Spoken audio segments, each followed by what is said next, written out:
Muy buenos días. Vamos a empezar con otra de las sesiones de preguntas y respuestas que tenemos con ¿cómo se llama ahora el programa? Ya no es Diploma Internacional de Gerencia de Empresas, se llama de otra manera, Pancho. Certificado internacional. El Certificado Internacional de algo. ¿Cómo está, doctor? Dirección de empresas. Cómo se llama el programa? ¿Certificado Internacional de qué? Certificado. Es todo un nombre largo, pero es un certificado internacional de dirección de empresas. Ok. Que ofrece Básicamente, Gorrat Group junto con la Universidad del Espíritu Santo social. y Correcto. alguien más. El SAI Business School.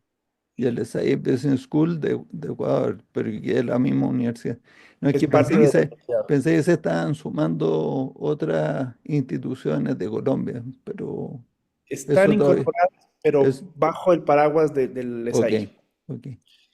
Básicamente el cambio es porque a nivel normativo o nivel comercial ya no tiene tanta acogida el tema de diplomados, porque eso tiene una consideración particular. Ahora hablas de certificaciones, entonces es una certificación que está manejado esta dirección de empresas con TOC. Marketing. Así No, es. no, pero ¿Qué te está puedo bien. decir? No, pero, o sea, está bien, es parte del marketing tener muy clarito cuál es el producto que uno está Correcto. vendiendo, en qué categoría está uno.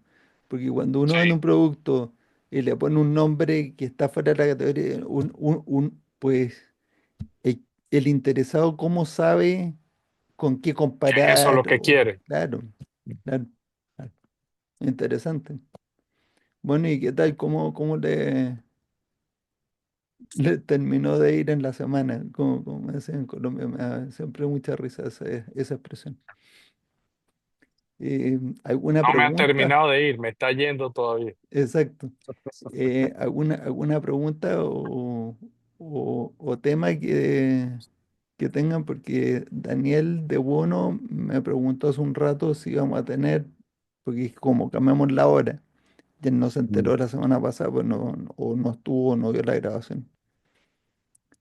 Pero dijo que venía. Él siempre tiene alguna pregunta, pero ¿tienen alguien algún tema? Pues vamos a machacar los aranceles de Trump o qué vamos a hacer No, yo ni me voy a meter en eso.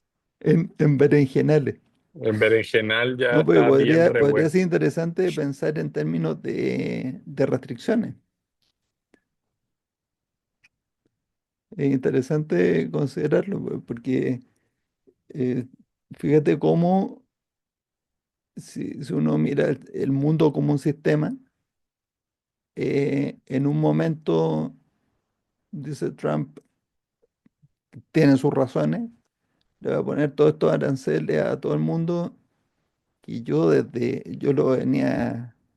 lo vi venir de lejos, que eso no era la intención de quedar ahí para siempre, sino que estaba, o sea que, ¿de qué otra manera podía ir y decirle a los países, esta relación comercial yo considero que está desequilibrada? Le va a ir a poner un tanque en la frontera, ¿qué va a hacer? ¿Le va a hacer sobrevolar unos drones y dice, cuidado que les tiramos unos misiles? No, pues. Entonces va, le lanzó esta cosa de los aranceles. Y las bolsas se pegaron una caída y el que pudo prever hizo una ganancia espectacular en 2, 3 días, man. Yo no tenía con qué hacerlo, así que no. No, a ver el micrófono, Ramón, y libremente, por favor. Sí, Tengo una bueno, ya pregunta ahí. aparte de los aranceles que Sí, tengamos de Trump y del cómo lo amigo. estamos pagando, vale una pregunta, ¿no? De que, vamos, que me estoy encontrando con ello y en base a vuestra experiencia a la hora de implantar CO2, lo que hayáis ya implantado en vuestra empresa, creo que Andrés es uno de ellos, y vosotros como consultores, como instaladores, como especialistas en la instalación de TOC, Sí, cuando empezamos a medir los resultados al funcionamiento de una organización, de una empresa, en mi caso industrial, ¿no? En este caso industrial, con ratios COC y simultáneamente tenemos que seguir midiéndolo con ratios o parámetros basados en la gestión financiera clásica, hay veces que surgen contradicciones en la información que te está dando. ¿Cómo Tiene solventáis que vosotros este tema? surgir con fuerza la contradicción cuando el KPI está Exactamente. viendo algún óptimo local, sí, y que no ¿Cómo, es de la cómo- restricción. exactamente. ¿Cómo superáis vosotros ese conflicto, ¿no? ¿Cómo afrontáis ese conflicto que existe? Porque son datos que tú tienes que presentar a una dirección central que Sí, no conoce TOC y tienes que también un equipo que no termina por conocer completamente TOC sí. y aparentemente son resultados muy buenos, pero si tú los mezclas o lo mides con los resultados de la gestión clásica, pues no son tan buenos. Y ha visto casos en los casos al contrario, es decir, bajo el prima de la gestión financiera clásica, los datos son muy buenos, pero realmente cuando te pones a analizar en base al prima TOC, pues resulta que no son tan buenos, ¿no? Bueno, yo voy a hacer dos comentarios, pero quisiera que Andrés, que ha tenido la experiencia de en su propia empresa hacer los cambios y todo, nos pueda contar si es que tuvo este contraste o no. Pero mis comentarios son que, en primer lugar, en cualquier lugar, o sea, en cualquiera de las empresas o en las implementaciones donde yo he participado, eh, yo siempre evito que esto sea una sorpresa. O sea, no se encuentren con la sorpresa, sino que se las anticipo. Se las anticipo de todas maneras. Les digo, ya perfecto, están todos entusiasmados. Sí, sí, sí, todos vamos para adelante. Sí, ya. ¿Qué va a pasar con este KPI, con este KPI? Y ahí silencio. Entonces uno no entiende la pregunta y dice, ¿qué va a pasar? Sí, ok. Entonces, por ejemplo, la productividad, el OEE promedio de la fábrica, ¿no? El OEE, que se mide como el tiempo utilizado, en fin. Y empiezan a darse cuenta de que no, ese promedio se va a ir, pero digamos, cercano al 50, 60%. Y dicen, no, pero eso va a ser muy negativo. Y entonces ahí es donde, haciendo pues todo el razonamiento, tienen que llegar a la conclusión de que lejos de ser negativo es muy positivo. Entonces, alguna de esas técnicas comunicacionales que uso son que se empiezan a dar cuenta a lo que antes le decían que era algo malo, se tienen que dar cuenta de que es bueno. Por ejemplo, la productividad. Cuando uno pregunta de qué es productividad, productividad es cuántas unidades por hora puedo producir. Listo. Ok. A mí eso no me dice mucho. ¿Cuál es la productividad de un recurso? Entonces, si un recurso tiene una capacidad, o sea, instalada, una capacidad instalada X, yo hoy día puedo producir 100 unidades por hora y tomamos acciones de mejora y ahora puedo producir 150 unidades por hora y otra condición que es absolutamente real en la práctica. La cantidad de trabajo no va a crecer por arte de magia, porque depende de las ventas. Entonces, ¿qué va a pasar con su tiempo? Entonces, lo que tiene que ocurrir es que se le libere tiempo disponible, o sea, que quede desocupado antes, pues. Entonces, si uno mide ahora el tiempo libre de los recursos y crece, es porque aumentó la productividad. O las ventas bajaron, claro. Pero si las ventas no bajaron y aumenta el tiempo libre, es porque aumentó la productividad. Todo lo contrario al KPI anterior. Bueno, entonces, cero sorpresas. Cero sorpresas. Pero, pero también hay otro es decir, que en base al cual se fijan, que es muy común, ¿no? Que son la forma de fijar lo que son las primas o el variable, en el caso de que así se fije, se establezca dentro de la empresa, a determinados puestos, en determinados puestos según el resultado, según esa forma de Sí. medir la productividad en términos local, ¿no? Y cómo pretendes cambiar esa forma de medir localmente la productividad individual, intentar convertirla en una productividad de grupo, colectiva. Ahí es donde viene muchas veces la Eso sí te reticencia. puedo contar, porque es que esa es otra pregunta. Esa es otra pregunta, Eso Ramiro. todo el mundo lo conoce porque es lo que toca a todo el mundo al final de mes y digamos, le afecta al Sí, bolsillo. no, sí. El órgano más sensible del ser humano. el Pero, bolsillo. exacto. Pero esa otra pregunta, pues una pregunta es cómo lidia uno con los KPI y demás. Y otra es, ¿qué pasa si la remuneración está atada a ciertos KPI? Dos preguntas distintas. Ya, pero eso sí te puedo contar una experiencia que fue hasta dolorosa, man. Bueno, dolorosa. A mí me negaron la entrada a una fábrica por el episodio, man. Así que yo creo que igual me quieren, man, pero no me dejaron entrar más en el proyecto. Después Javier puede reivindicar mi nombre en esa fábrica. Sin duda. Pero después de 8 meses que yo estuve hinchando que tenían que cambiar el sistema de remuneración porque lo tenían atado a la productividad diaria, ¿no? Y entonces los que hacen el trabajo, evidentemente, saben cómo arreglárselas para no perder dinero. Y entonces ni colores, ni cuerdas, ni nada. Se saltaban todas las reglas de teoría de restricción, entonces la productividad no mejoraba.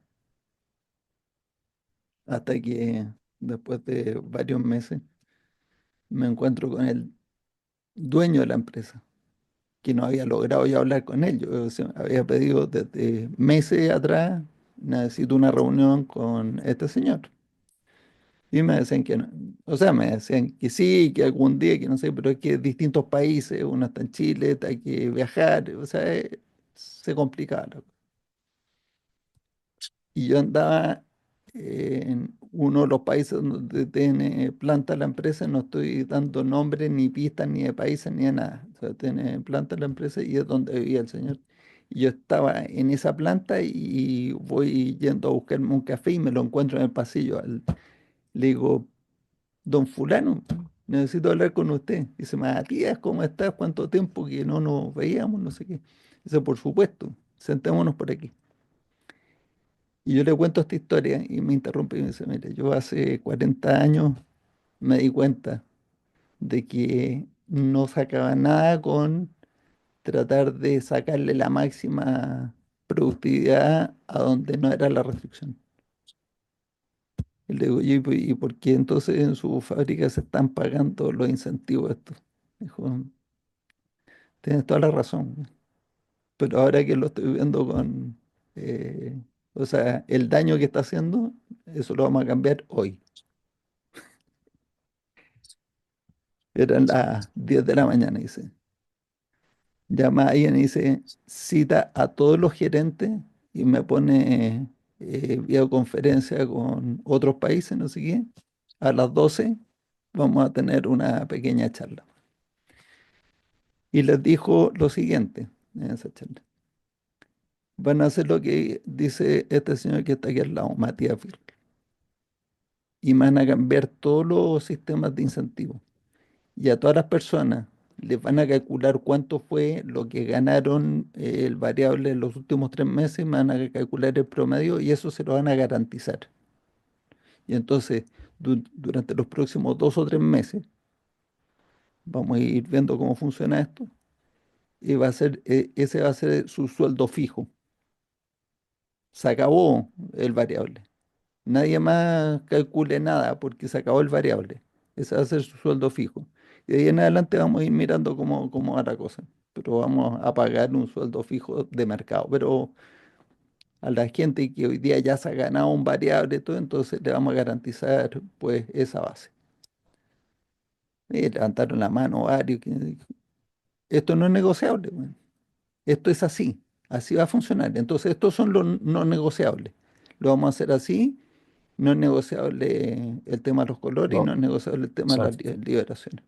Punto. 2 semanas, weón. 2 semanas. Y se habían, se habían cumplido todos los. las metas de productividad. La entrega a de tiempo había entrega y todo. subido a 98%, había aumentado la productividad, todo. Impresionante. Entonces, la respuesta es que cuando que toman las decisiones, quiere tomar una decisión y está preocupado de no provocar pues, un conflicto porque estás quitando cosas que ya sobre las cuales se adquirió cierto derecho, todo. Entonces, pues dice ya, vamos a ver si igual digamos estábamos dispuestos a pagar, ¿no? Estábamos dispuestos a pagar esto. Entonces lo vamos a poner fijo, no lo vamos a atar a nada, lo vamos a poner fijo. Ya sea una transición. De ahí en adelante, pues pasando los meses, tiene rotación de personal y todo, pero ya las condiciones en la empresa cambian, ya no a nadie se le paga por la productividad individual, porque eso es un tapón, es un verdadero problema, ¿no? O sea, es que si tú incluso logras forzar que en el día a día hagan las cosas como uno quiere, los estás poniendo en la situación de que ellos sienten, ¿no? Y en la práctica puede, no, no, en la práctica no puede ocurrir que hagan menos trabajo, porque en la práctica tienen que hacer todo el trabajo que se vendió. Esto es una fábrica que vende a pedido, o sea, que no hacen, si hicieran inventario podríamos tener un problema mayor todavía, porque uno siempre puede armar más inventario, pero como todo el trabajo que hay que hacer es que está vendido, de ninguna manera en ningún puesto de trabajo se pueden hacer más unidades de las que se vendieron. Por lo tanto, al final del mes uno va a terminar haciendo lo mismo y debería ganar lo mismo que se hubiera hecho, o sea, se lo hubiera medido por unidad. Pero lo que pasa es que en el día a día, muchas de las estaciones de trabajo les tienen que sobrar tiempo. Y ahí es donde tienen la sensación de que están perdiendo dinero. Pero es una sensación, ¿no? Así que, por favor, eh, Eh, sí, yo lo que quería hacer era comentar aspectos tangenciales importantes sobre el reflejo de esa historia que contó Matías. O sea, la pregunta de Ramón, ¿cómo hace uno?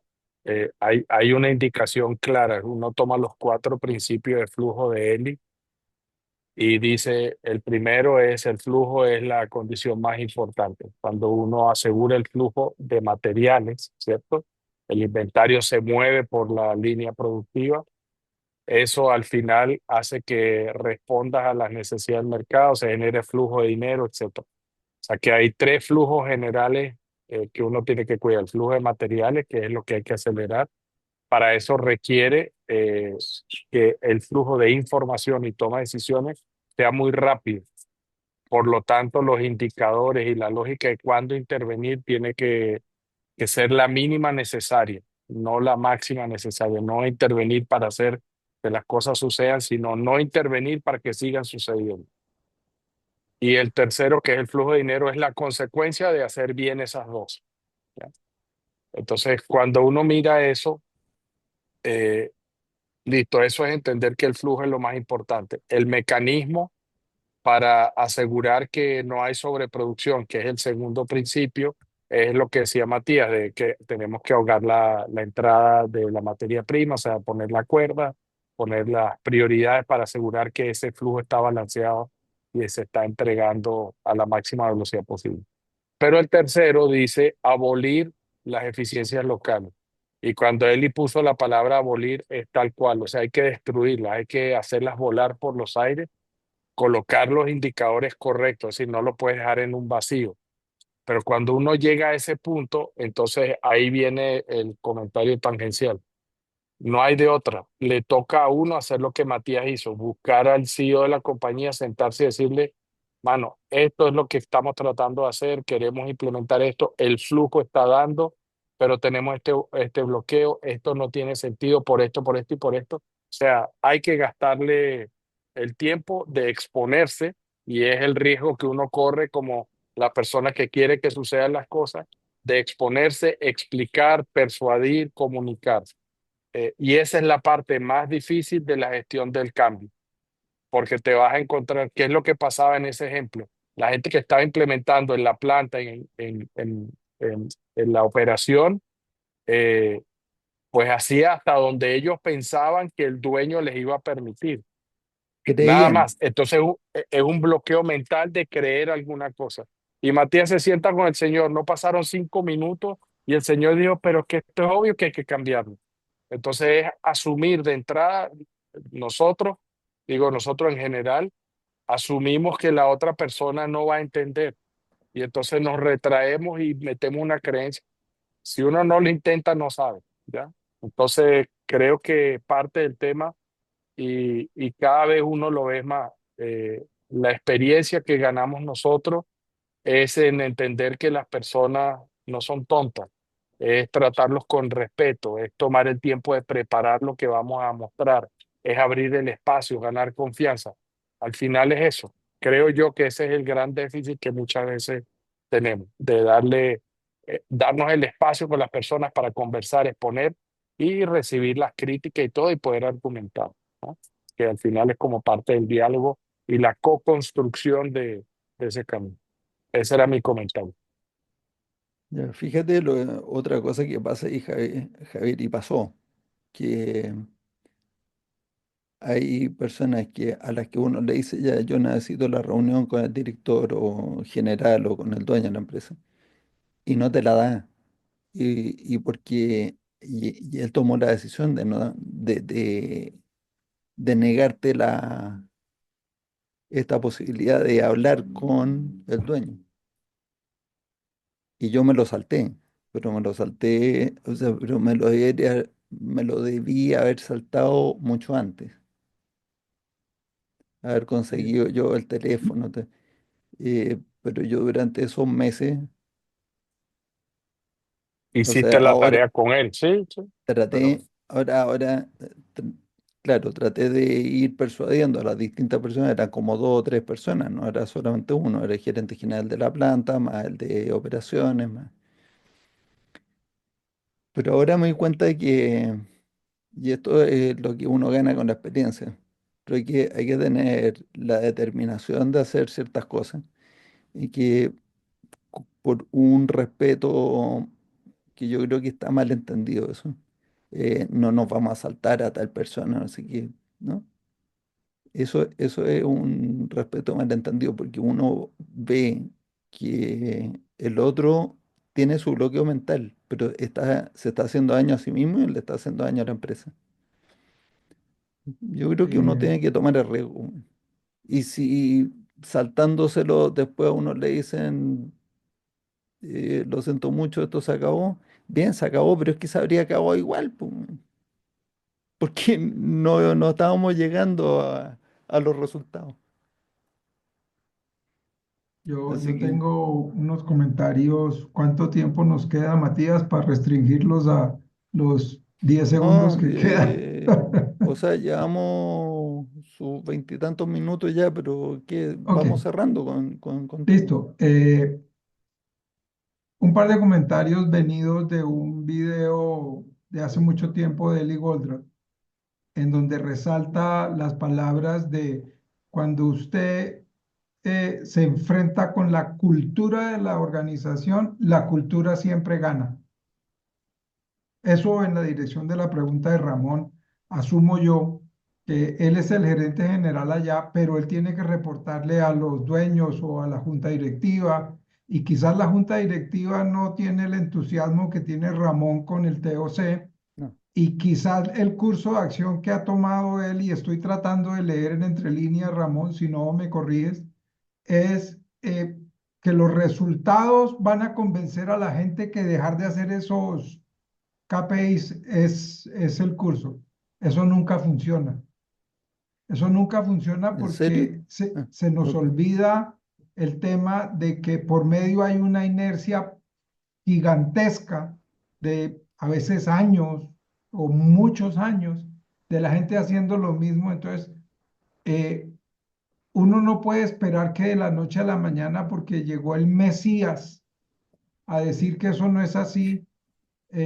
Sí, en general eso es lo que pasa con las culturas, hay que convencerlas. Por eso, para salirse de ese perro mordiéndose la cola, lo que Goldratt sugería en aquel momento, que ya han pasado más de 10 años de eso, poco más, como 12, 15, era por eso era que era necesario que la cúspide de la organización fuera la que dictara la implementación del TOC. Eso suena muy egocéntrico porque entonces uno dice, bueno, entonces si no es con la cúspide, entonces TOC no va a entrar en las organizaciones nunca por pedazos, porque su gran preocupación de aquel entonces era que lo que se hace por pedazos, verbigracia producción, esas implementaciones se caen muy rápido porque la cultura de la organización los aplasta, como quiera que uno lo vea. Entonces, un poquito entra, y era un tema que a Goldratt le preocupaba profundamente, el tema de los indicadores para hacer que la gente haga lo que es correcto para el sistema. Si uno lo mira ahí como haciendo un drill down en cada indicador, los indicadores en principio no lucen estúpidos. Y digo no lucen, subrayando lucen, porque es que lo que proponen hacer suena lógico dentro de lo que ellos conocen. El OEE no es estúpido, ¿sí? El problema es que no lo puedo medir en todos lados, como el ejemplo que traían, ¿ya? El pago de incentivos por resultados, por más ventas, por más piezas producidas, no está mal, o sea, en la lógica del entendimiento. El problema es que esa lógica, como dice Rami Goldratt, el problema de la inercia, que es el quinto de los pasos del proceso de mejora continua, muchas veces se nos pasa enfrente de la cara y no nos damos cuenta. Hay formas, como lo sugirió Matías en el ejemplo que sugiere de que el mismo dueño dijo, no, ya sé qué hay que hacer, esto es lo que hacen, se acabó, ahí no hay discusión. La cultura se va al traste cuando el dueño dice, esto es lo que hace. En tu caso particular, para poder ser de ayuda, es si eso es realista lo que está pasando, o sea, ¿estás recibiendo presiones de arriba de la junta o son tus mismos colaboradores? ¿Cómo es No, no, no, eso? no, no, por parte de la Junta no y por parte de la propiedad tampoco. Sobre todo la reticencia a cambiar la forma de medir de los colaboradores, de las personas de los responsables de secciones, de las personas que están sujetas a unos rendimientos concretos y que le cuesta mucho trabajo, es decir, renunciar a esa forma de medir tan localmente, porque ellos controlan localmente lo que hacen. Ya. Sí, recuerdo también el ejemplo que usaba Goldratt con el tema de los paracaidistas, por la inercia, ¿sí? Él dice, a usted lo entrenan y lo entrenan saltando de 1 metro, de 2 metros, luego de 3 metros, pero hay un día en donde lo montan a usted en un avión y usted va a saltar verdaderamente de una altura que es la del paracaidismo. Entonces él decía y esto refiriéndose al ejército de su país, que se supone que el paracaidista en el avión ya cuando abren la puerta se debe parar así, con las manos para jalar, ¿sí? Que eso no pasaba, que los paracaidistas se paraban era así. Entonces que tenían dos sargentos, uno a cada lado y atrás un capitán. Entonces los sargentos le debían cerrar las manos y el capitán con la bota lo empujaba porque ya una vez salido, el tipo ya sabía, o la mujer ya sabía qué hacer, que era jalar el paracaídas. Eso refiriéndose a la inercia, ¿sí? Es que esa, ¿cómo decirla? Esa realidad que a veces es una maldición, pero a veces la inercia es muy buena también o sea, si la inercia ya está cogiendo en la organización de usar TOC, pues es muy buena, aparentemente para nosotros, ¿sí? Pero si la inercia es costos, uno dice, no, es el demonio, Yo ¿no? creo que más que inercia Eh, es lo que uno llama momentum. Sí, y ¿No? entonces es ser consciente de eso, creo que es lo que amerita. Y la otra cosa, quiero terminar aquí porque el compromiso es comentarios cortos, es no nunca, Goldratt lo resaltaba, decía, no crea que los resultados van a convencer a la organización. Eso no es cierto. Por lo mismo, porque si yo estoy en medio y mi cuero está en medio de que me van a quitar las comisiones que tenía, o sea, me van a bajar el sueldo, una acción posible es lo que sugiere Matías. No, no les baje el sueldo, simplemente págueles eso, pero no siga pagando eso. Pero, pero el punto es que debemos encontrar ese camino. Yo no tengo en específico, salvo la bota del capitán, por ahora, que es la fuerza de la organización, el entendimiento de los dueños, es la fuerza más poderosa para superar la inercia. Y si no gusta, esto va a sonar terrible, pero los que se tienen que ir de la organización se tienen que ir. Porque es que si los miran, no son muchos, ¿sí? Pero no, esos pocos, digo yo, asumiendo eso, no pueden poner en peligro el resto de la organización, ¿ya? Y frente a una implementación de la índole de lo holístico que se sugiere que sea TOC, creo que no hay marcha atrás. Goldratt también hablaba en su momento de unos psicópatas organizacionales. Es más, decía, si encuentran eso, en esa compañía no se metan. Ahí no hay, Javier, mejor dicho, para ese entonces de que él lo decía, debo Javier decir, se tenía hoy se ha avanzado mucho, ¿sí? Javier se tuvo que ir. Me avisó que tenía otro compromiso. Y se nos está acabando el tiempo. Eh, ¿Sí? esto tiene de bueno y de malo. Lo que tiene de bueno es que dan ganas de volver el próximo jueves porque se nos quedaron muchas ganas de seguir conversando. Pero tengo que terminar. Pero el jueves que viene hay conexión, ¿Tú dices por el jueves santo? claro, es Semana Santa. Sí, y les voy a hacer pagar penitencia. Así que Por no hay eso, problema. eso en Sevilla es una penitencia muy fuerte, ¿eh? Exacto. Tenemos que venir a la reunión arrodillados, dice Sí, Matías. con la cruz O a van a cuesta. salir, no sé. Mm. Bien, perfecto.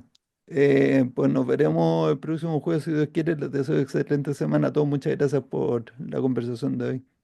Gracias a vosotros. Gracias. Hasta luego. Que estén Chao, bien. chao.